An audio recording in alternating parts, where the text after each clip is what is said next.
un 8% d'atur, és molt diferent. Si en un lloc hi ha recursos, es crea riquesa. Si en un lloc no hi ha recursos, aquesta riquesa no pot crear-se, malgrat que es voldria.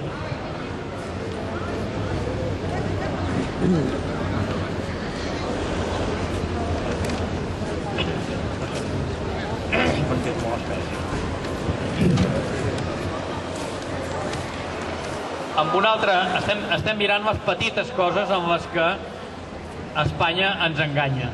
Per exemple, amb el producte interior brut respecte a la inversió de l'Estat a Catalunya. El producte interior brut, abans ho hem explicat, però donarem alguna mica més de detall.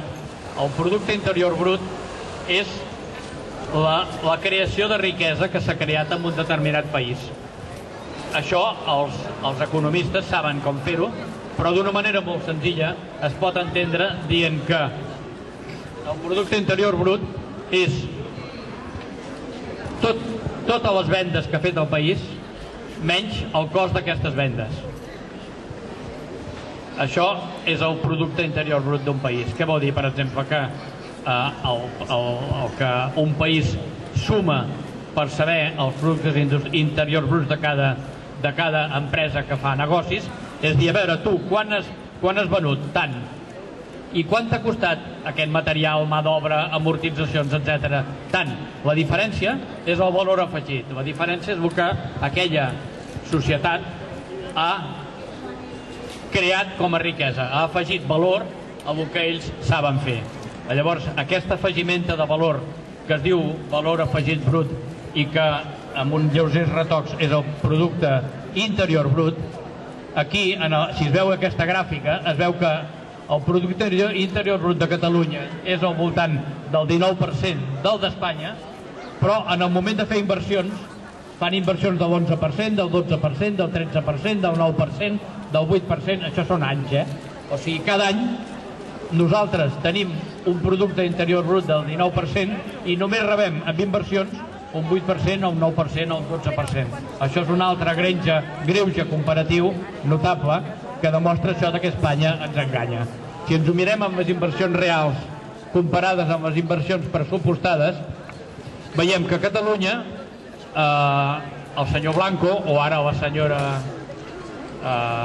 no sé com se diu, la que hi fa de substituta del senyor Blanco, diu, i aquest any el pressupost per Catalunya serà de tant.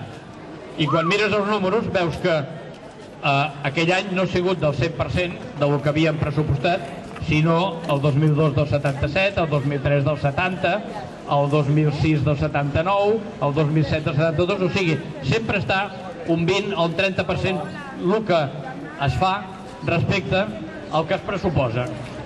Però això no passa tot arreu igual, perquè a Madrid, per exemple, resulta que hi ha molts moments en què s'inverteix el pressupost, és al revés, en comptes de que només és un 70, allà passa a ser un 106. Vol dir que el que s'ha pressupostat i el que se'ls paga és més del que s'ha pressupostat. La curva aquesta de Madrid ens ho diu ben clar i la curva de Catalunya també ens ho diu ben clar. Espanya ens enganya. Vinga, demà, adéu.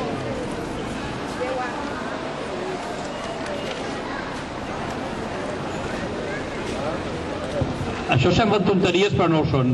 Els ajuts a la dependència, per exemple. A Espanya hi ha un sistema que ajuda a les comunitats que tenen gent gran i gent dependent i que cal que se'ls ajudi.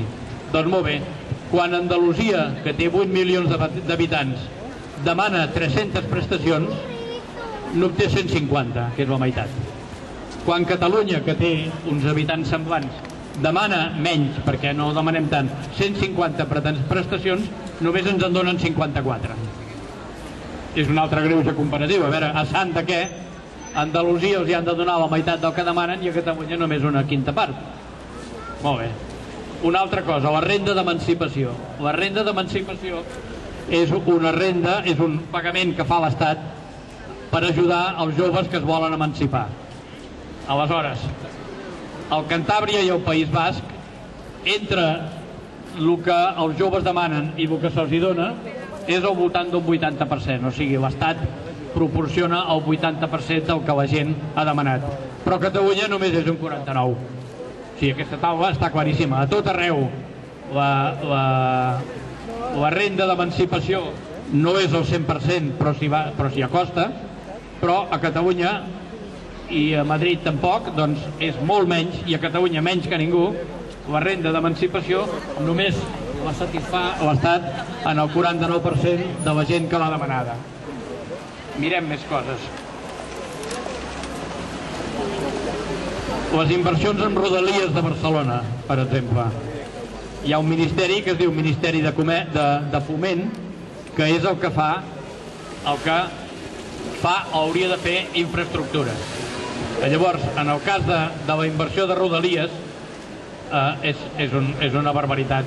Fa poc va sortir en el diari que l'any 2002 l'Estat va decidir que a l'aeroport de Madrid i a l'aeroport de Barcelona hi hauria una arribada de metros o de trens que anirien fins al mateix aeroport. Això va ser el 2002 i van dir que tant per Catalunya com per Madrid seria així. Llavors, a 2002 a Madrid hi havia pressupost i es van posar a treballar l'Estat amb això, i ara, aquest any, ja s'ha acabat i per tant l'aeroport de Madrid té tots els trens i metros que necessita per poder arribar i evacuar ràpidament la informació de l'aeroport. A Catalunya no s'ha començat això. A Catalunya, això que van dir que el 2002 es faria tant per Madrid com per Catalunya, a Catalunya encara no s'ha començat, o sigui, 0 diners per ajudar això. Hi ha un altre cas immensament flagrant que són les estacions de metro i les línies de metro en general. Resulta que a Madrid darrerament s'han creat 80 estacions de metro. O sigui, la xarxa de Madrid, segons he llegit, perquè no hi he estat gairebé mai, segons he llegit, el metro arriba en uns llocs on gairebé no hi ha ni personal, no hi ha ni gent, no hi viuen, però el metro hi arriba. A Catalunya, la línia 9, i aquests diners de Madrid van ser finançats amb uns diners que el govern, que la Unió Europea dona a Espanya com a entitat, perquè els apliqui en els llocs que considera que són més necessaris, els ajuts europeus.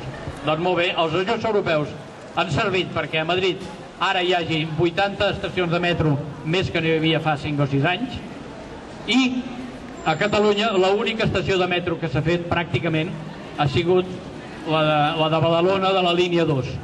No, hi ha alguna de la línia 9, però amb una diferència, que les estacions de Madrid han sigut pagades per la Unió Europea i les estacions catalanes ens les hem pagades nosaltres. La forma de pagar-nos nosaltres és fer contractes amb les empreses constructores i dir, tu vés-ho fent i jo quan pugui ja t'ho pagaré. Que és el que hem fet sempre a Catalunya. Quan s'ha hagut de fer autopistes, les hem fetes pagant nosaltres i després ara en rebem les conseqüències. Doncs amb els diners de la Unió Europea passa exactament el mateix.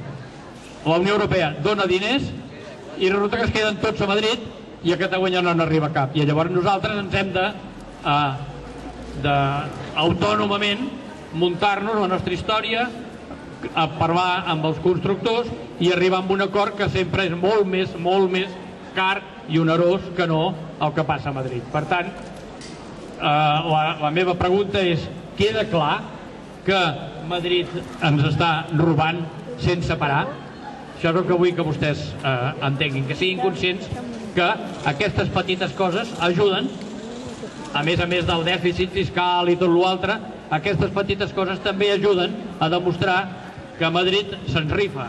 Els governs espanyols, siguin del PSOE o del PP, se'n rifen, se'ns pixen a la boca.